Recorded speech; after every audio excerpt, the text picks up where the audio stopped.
We talked about it a bit yesterday. Spencer Pratt, the reality star turned mayoral candidate in L.A., who is well-positioned, at least right now, to make the runoff against Karen Bass, the incumbent, presided over the Pacific Palisades catastrophic fire in the Pacific Palisades, as well as other catastrophes. His ad, one of his ads that went viral last week, where he's just walking along and basically saying which is a theme that's part of the reason his candidacy has resonance, that politicians don't have to live with the consequences of their policy decisions, but we do. And he knows firsthand because his home was burned down in the Pacific Palisades fire, as was his parents' home. And he's none too happy about it. Karen Bass suggested that what Spencer Pratt was doing was exploiting the tragedy of others, and that just has no place in our politics. But I feel like he's exploiting the grief of people in the Palisades, and I think that's right. Reprehensible. That's the main thing, and I think he is about his own celebrity. He's famous now again. Mm-hmm. Oh, and we have to get used to the new reality of life in L.A. because climate change. Yes, she is still clinging to climate change. We experienced in our city, at the root of it, we have to get adjusted to, just like everybody else in the nation, to different weather experiences that we're not used to because of climate change. Exactly. It's not her fault. What happened was not her fault. I mean, obviously it wasn't entirely her fault because it was the proximate cause was an arsonist, but the response is where responsibility enters the equation, doesn't it? Well, Spencer Pratt was on with Will Cain responding to Karen Bass's assertion that he's just trying to capitalize on other people's misfortune. Yeah, I'm not sure if Karen Bass forgot that she let my house burn down and my parents' house burn down. And I had actual neighbors burn alive across the street from my childhood home. The only grief is my grief, my community's grief, that I initially started this fight on behalf of. And she forgets I have received 2 community advocate awards from the Pacific Palisades community. So it's the most insane, psycho, diabolical thing I've heard in a minute, but it's not shocking. This is the same woman that will allow 7,000 houses to burn to the ground, 12 people to burn alive, and then actively cover it up, get caught covering it up, and then say that the LA Times is lying, even though they have the emails where she's altering the after action report, which, as far as I'm concerned, is obstruction of justice. So it's disgusting. Something else, Nithya Raman, who is this Ivy League educated LA City Council human, married to a Hollywood producer. I think he was one of the producers of 30 Rock, which is actually a very good show. Anyway, she is also running, and there's some questions about why she's running. If she's running to just divide up the vote to prevent strictly to prevent Spencer Pratt from making a runoff and to help ensure Karen Bass's reelection. That's something that Pratt has advanced, possible. But regardless, she was upset because in that viral commercial that ends with Spencer Pratt going back to his new home, a trailer,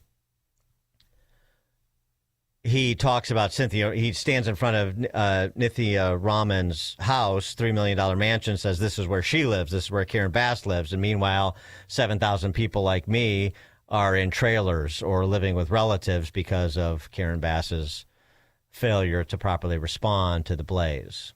That's essentially it.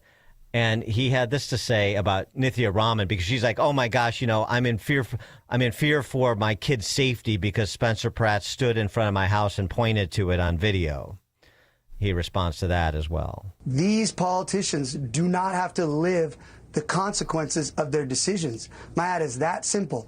And for Nithya Raman to say her kids, the funniest part about that is I was in a suit outside of a public street for 1 second. She fights moms in her district that want to get drug dealing, drug addicts away from schools and parks. And she fights these moms. She's on camera saying there's no difference between 1 foot and 500 foot with drug addicts near kids. So now she's concerned about the safety of kids when that has to be her kids. What about all the parents who have kids that you fight because there actually are drug addicts that are exposing themselves naked in front of kids all across her district?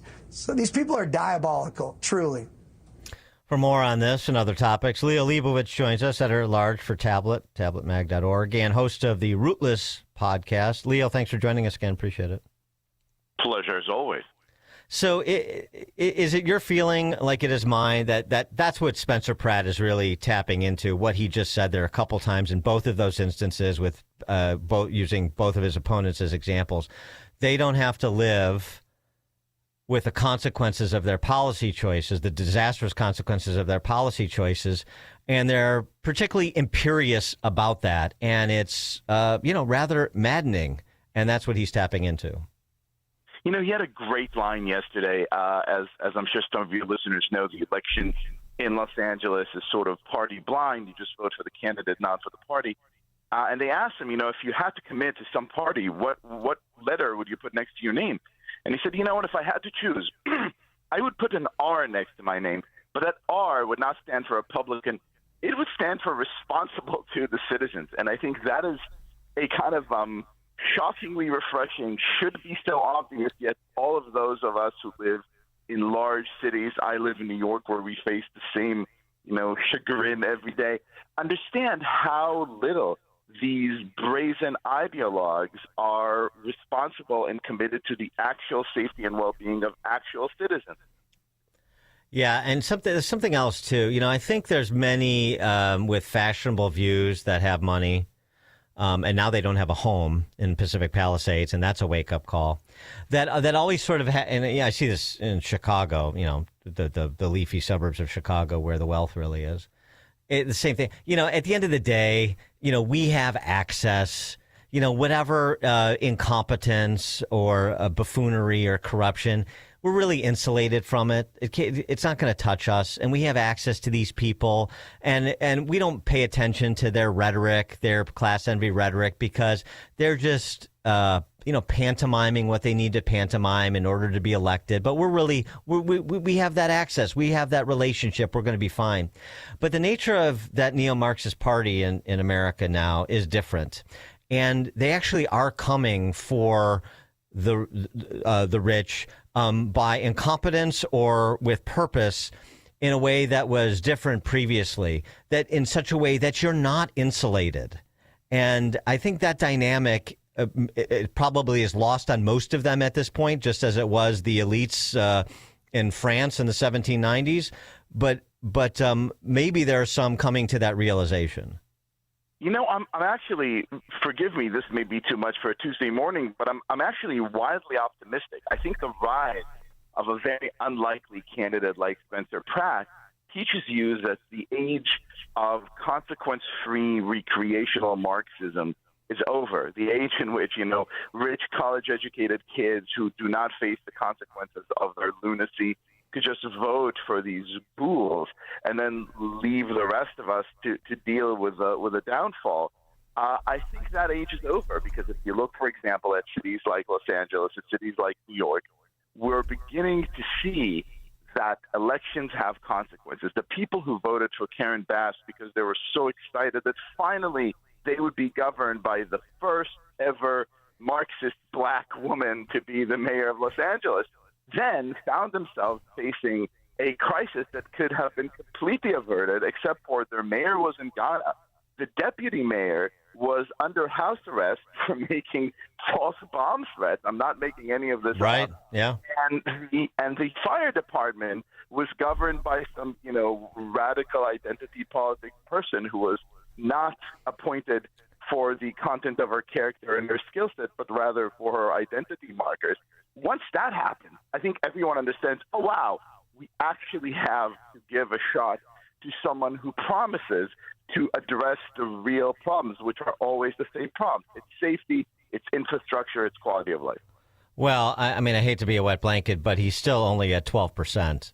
I mean, he's in second place, but it's not like it's a groundswell. I mean, so, and there's still a lot of planks that must fall from a lot of eyes in L.A. Listen, I agree, but I think that the important thing to take away from this candidacy, just in the same way that the Donald Trump candidacy heralded on a national scale, is that we're looking at some kind of real sea change here, because a candidate like this in, even an election cycle, say 5 years ago, 8 years ago, 10 years ago, would not have been viable, would not have been considered serious. I think people are so fed up with the Marxist nonsense and with a deliberate cruelty towards the, citizens of their own people, of their own cities, that they're beginning to open their eyes and consider their alternatives. Will Spencer Pratt prevail this time around?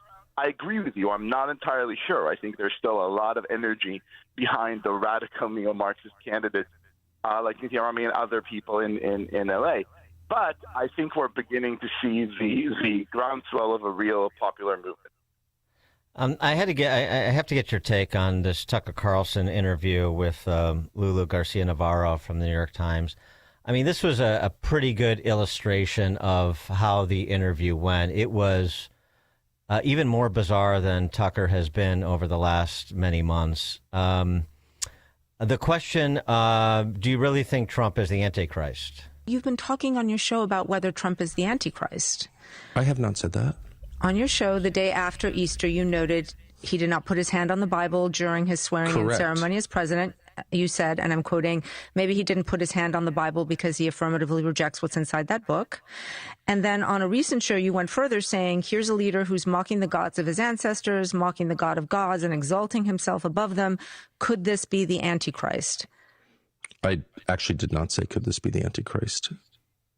Here is Tucker Carlson on his show saying exactly that. Here's a leader who's mocking the gods of his ancestors, mocking the God of gods, and exalting himself above them.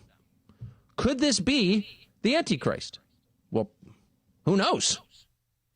And his response to being presented with a verbatim transcript of what he said and a clip of what he said. I don't know where that comes from, but I know that those words never left my lips because I'm not sure I fully understand what the Antichrist is. If there's just one, I actually tried to understand it. I may have said some are asking that. I'm not weighing in on that because I don't understand it.